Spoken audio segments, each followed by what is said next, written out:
Lebanon के दाहिए पर हमले की आशंका है। तो ईरान इजरायल युद्ध फिर भड़कने का डर। लेबनान के दाहिए पर हमले की आशंका, इजरायल कर सकता है एयर स्ट्राइक। ईरानी प्रतिक्रिया का परीक्षण करेगा इजरायल। ईरान ने दिया जवाब तो फिर शुरू होगी जंग।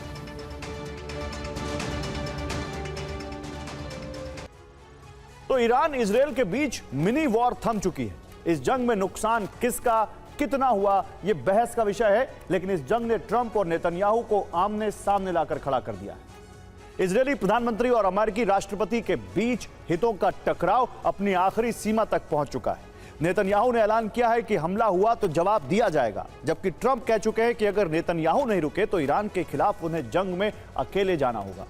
सवाल है कि ईरान पर एक साथ हमला करने वाले ट्रंप और नेतन्याहू के बीच इस टकराव की वजह क्या है? आइए आपको अपनी पहली रिपोर्ट में दिखाता हूं। रिपोर्ट्स की माने तो अमेरिका और इजरायल के रणनीतिक हित अब एक दूसरे से अलग हो रहे हैं।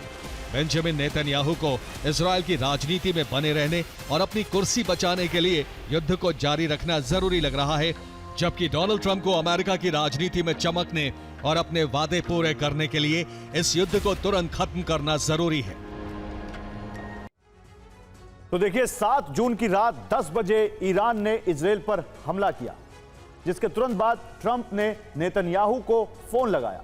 रिपोर्ट्स की माने तो अमेरिकी राष्ट्रपति ने नेतन्याहू से हमलों का जवाब नहीं देने के लिए कहा। ट्रंप का तर्क था कि अगले कुछ दिनों में वो ईरान के साथ एक ऐसी डील कर लेंगे जिससे इन सारे हमलों का कोई महत्व नहीं रह जाएगा। ट्रंप ने यह भी कहा कि अगर डील नहीं हुई तो वो युद्ध के लिए तैयार होंगे। यह भी हो सकता है कि ईरान के खिलाफ अगले हमलों की कमान खुद अमेरिका संभाले। लेकिन नेतन्याहू ने ट्रंप को तर्क दिया कि अगर इजरायल चुप रहा तो गलत संदेश जाएगा।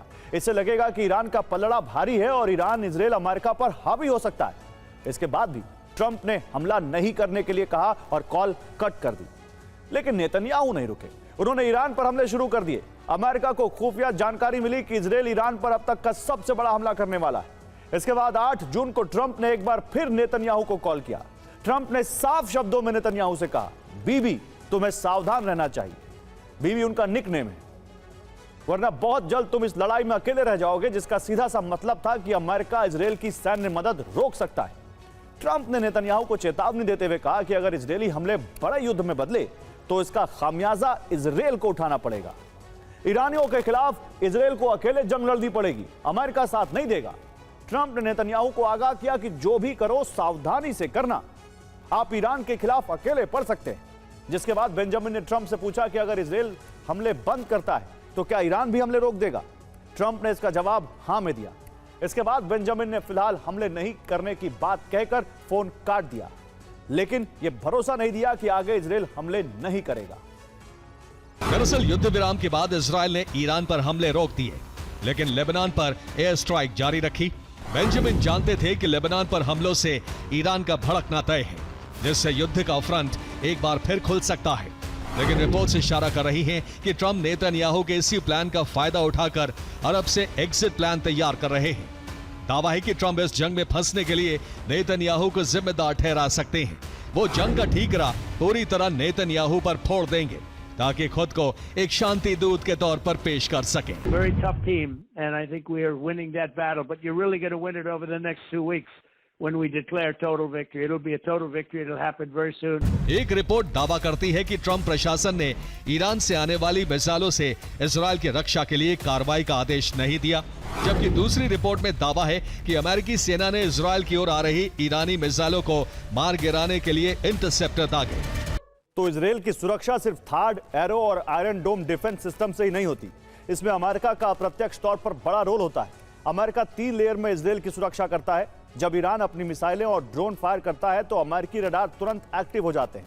खाड़ी देशों में मौजूद अमेरिकी बेस पर तैनात रडार इन मिसाइलों की हलचल को ट्रैक करते हैं। मिसाइल के थर्मल सिग्नेचर को ट्रैक कर इसकी जानकारी अमेरिकी सैटेलाइट को भेजी जाती है। ये सैटेलाइट पूरा डेटा सीधे इजरायल के कमांड सेंटर तक पहुंचाती हैं। इजरायल को 15 मिनट पहले ही लॉन्च की जानकारी मिल जाती है। मिसाइलें जब ईरान से उड़कर इजरायल की तरफ बढ़ती हैं तो उन्हें रास्ते में ही रोकने की कोशिश होती है। इराक और जॉर्डन में मौजूद अमेरिकी बेस से F-16 और F-15 जैसे फाइटर जेट उड़ान भरते हैं। ये बीच में ही ईरान के सुसाइड ड्रोन्स और क्रूज मिसाइल्स को हवा में ही तबाह करते हैं। जबकि जमीन पर मौजूद पेट्रियट सिस्टम उन मिसाइलों को निशाना बनाता है जो उनके एयर स्पेस के ऊपर से गुजरती हैं। इसके बाद ही जो मिसाइलें शुरुआती लेयर पार कर इजरायल के करीब पहुंचती हैं, उन्हें इजरायल के करीब ब्लॉक किया जाता है। भूमध्य सागर और लाल सागर में तैनात अमेरिकी नौसेना के डिस्ट्रॉयर अपनी मिसाइलों से ईरानी बैलिस्टिक मिसाइलों को रोकते हैं और इसके बाद जो मिसाइलें बचती हैं उन्हें इजरायली डिफेंस सिस्टम तबाह करते हैं। यानी आधा खतरा तो अमेरिका खत्म कर देता है इजरायल पहुंचने से पहले। अब अगर अमेरिका इजरायल की मदद नहीं करता तो उसके लिए ईरानी मिसाइलों को रोकना बेहद मुश्किल हो जाएगा।